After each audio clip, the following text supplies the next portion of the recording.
और आइए सीधा लखनऊ का रुख कर लेते हैं। मेरे सहयोगी अनुभव शुक्ला हमारे साथ जुड़ गए हैं। अनुभव, देखिए चर्चा लगातार मंत्रिमंडल को लेकर है, सभी की निगाहें मंत्रिमंडल गठन पर टिकी हुई हैं। कौन से चेहरे शामिल होंगे हर कोई जानना चाहता है। ऐसे में ये जो संतुलन बैठाने का जिक्र हम कर रहे हैं, कैसे बिठाया जाएगा संतुलन, कैसे तमाम जातिगत समीकरणों को साधा जाएगा?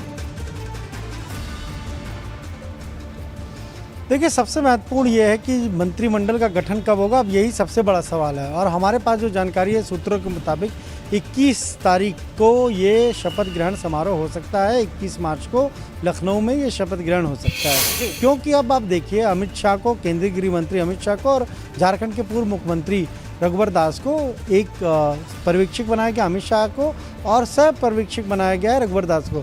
ये 1 या 2 दिनों के भीतर कभी भी लखनऊ आ सकते हैं और उसके बाद विधानमंडल दल की जो बैठक है उसे बुलाया जाएगा। यानी बीजेपी के 255 विधायक जो जीते हैं वो इस बैठक में शामिल होंगे और तब योगी आदित्यनाथ को विधानमंडल दल का नेता चुनने की जो प्रक्रिया है वो होगी। उसके बाद फिर राज्यपाल को जो विधायक हैं उनके नामों की लिस्ट सौंपी जाएगी। तो यानी ये मान के चलिए कि 4 से 5 दिन के भीतर और होली के बाद शपथ ग्रहण समारोह हो सकता है।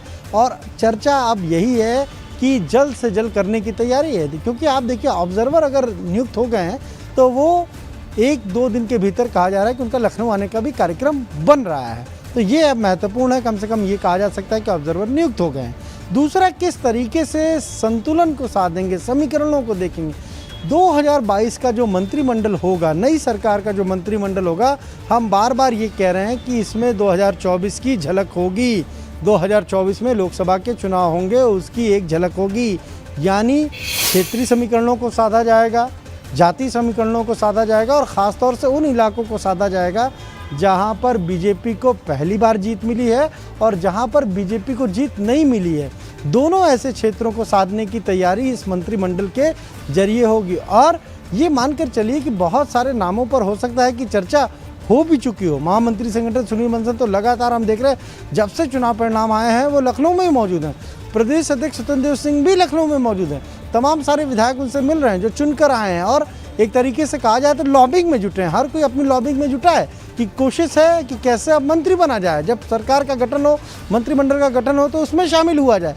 ये कोशिश सबकी है, ये लॉबिंग हमें दिख रही है। चाहे आप पार्टी कार्यालय की बात कर लीजिए, प्रदेश अध्यक्ष के आवास की बात कर लीजिए, हर जगह हमें विधायक नज़र आते हैं, मिलने आते हैं, कुछ आशीर्वाद लेने आते हैं, शुभकामनाएं देने के लिए आते हैं। तो वो सारी चीज़ें दिख रही है। पर सबसे महत्वपूर्ण यही है कि हर जाति, हर धर्म, समुदाय से यहाँ मंत्रिमंडल में लोगों को लिया जाए, इसी पर चर्चा सबसे ज़्यादा हो रही है।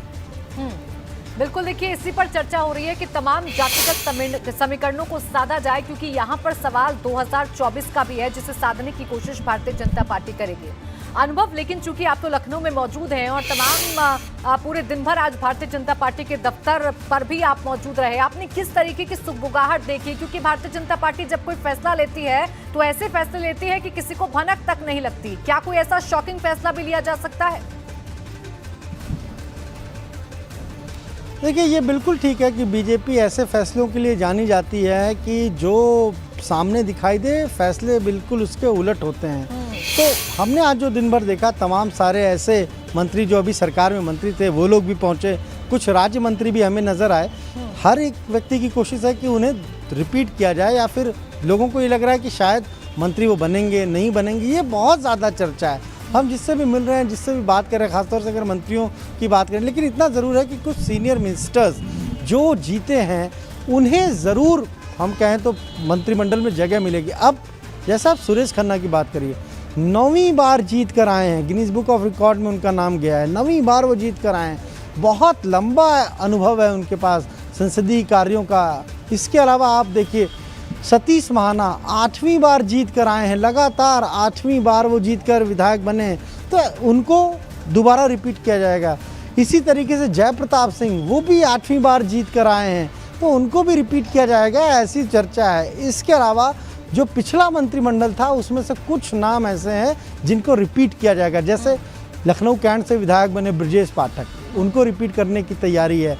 श्रीकांत शर्मा 1,09,000 वोटों से जीत गया मथुरा में, उनको रिपीट करने की तैयारी। तो कुछ ये ऐसे सीनियर लीडर हैं, हम के सीनियर मिनिस्टर थे पिछली 17वीं विधानसभा जो थी उसमें सरकार में, तो इनके नामों को लेकर खासी चर्चा है कि ये तो रहेंगे ही। हाँ, हर कोई ये जानना चाह रहा है कि नया मंत्री कौन होगा, किन किन नए लोगों को जगह मिलेगी। तो बहुत सारे हमें नए लोग यहाँ दिखे। हम आपको अगर तस्वीर दिखाएं किस तरीके से ये सजा हुआ है, और जिस दिन नतीजे आए थे उसी दिन शाम को ये पूरा बीजेपी मुख्यालय जो है लखनऊ में वो सजा दिया गया है।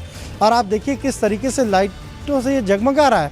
तो हमें कुछ ऐसे भी विधायक मिले और कुछ लोगों के नाम की चर्चा भी है। जैसे एक नाम का जिक्र करूंगा, फाजिल नगर में स्वामी प्रसाद मौर्य को जिसने हराया, पहली बार चुनाव लड़ा और वो स्वामी प्रसाद मौर्य को हरा दिया। तो पार्टी क्या ऐसे लोगों को भी मौका देगी, जगह देगी, क्या युवाओं को जगह देगी? हमने कुछ लोगों से इस पर बात भी की। उनका कहना साफ तौर पर कि भाई पार्टी ना केवल एक्सपीरियंस को साथ लेगी बल्कि यंग लोगों को भी हो सकता है कि लिया जाए। कुछ राज्य मंत्री हमें मिले तो उन्हें भी उम्मीद है कि वो दोबारा जीत कर आए। जैसे आप ये देखिए, अगर रामपुर की बात कर लीजिए, आजम खां का क्षेत्र माना जाता है, उनका दबदबा है, वहाँ पर सपा ने ज़्यादा सीटें जीती, फिर भी वहाँ पर बलदेव वो लोग जीत कर आए हैं। पिछली सरकार में वो राज्य मंत्री थे, तो उम्मीद तो उन्हें भी है कि भाई मैं उस क्षेत्र में जीत कर आया हूँ, उस जगह जीत कर आया हूँ जहाँ पर बीजेपी को ज़्यादा सीटें नहीं मिली है। इस तरीके से चीज़ है। फिर कुछ ऐसे क्षेत्र जहाँ बीजेपी ने पिछली बार के मुकाबले इस बार सीटें उसकी कम हुई हैं, 1 या 2 ही सीटों पर जीती है। तो ऐसी जगहों से जो जीत कर आए हैं वो अपना दावा ठोक रहे हैं। दावे सबके हैं पर तय तो देखिए यहाँ बीजेपी में सब कुछ हाईकमान तय करता है। जो वो तय कर देगा वही पत्थर की लकीर हो जाएगी और वही मिनिस्टर बनेगा। ये सारी चीज़ें तय है। यहाँ आप कितना भी मंथन कर लीजिए, कितनी भी लॉबिंग कर लीजिए, पर अगर वहाँ से नाम नहीं आएगा, वहाँ से आपके नाम को ओके नहीं मिलेगा तो फिर बहुत मुश्किल हो जाती है। बिल्कुल, देखिए अखिलेश, ये भी माफ कीजिएगा, अनुभव ये कहा जा रहा है कि सीएम योगी जो हैं वो होली के बाद फिर से जाएंगे दिल्ली। वहाँ पर क्या मंथन होगा, उसके बारे में क्या कोई जानकारी मिल पा रही है? देखिए ये तो एक प्रक्रिया है। अब अगर ऑब्जर्वर नियुक्त हो गए हैं तो ऑब्जर्वर तो लखनऊ आएंगे, यहाँ पर सारी चीज़ें वो देखेंगे, बातचीत करेंगे। अब क्या देखिए कि यही हम कह रहे हैं कि अभी तक प्रदेश अध्यक्ष स्वतंत्र देव सिंह दिल्ली नहीं गए, महामंत्री संगठन दिल्ली नहीं गए, किसी भी नाम पर इन्होंने चर्चा की नहीं। हाँ, मुख्यमंत्री ज़रूर 2 दिन दिल्ली में रहे, तब ये कहा गया कि वो सबसे शिष्टाचार भेंट कर रहे हैं। पर चाहे प्रधानमंत्री हो, चाहे हम क्या केंद्रीय गृह मंत्री अमित शाह हो, चाहे पार्टी के राष्ट्रीय अध्यक्ष जेपी नड्डा हो, उनके साथ मुख्यमंत्री की बातचीत अगर हुई है तो फिर कहीं ना कहीं इन सारी चीज़ों को लेकर ही तो चर्चा हुई होगी कि मंत्रिमंडल कैसा हो, कौन कौन लोग हों।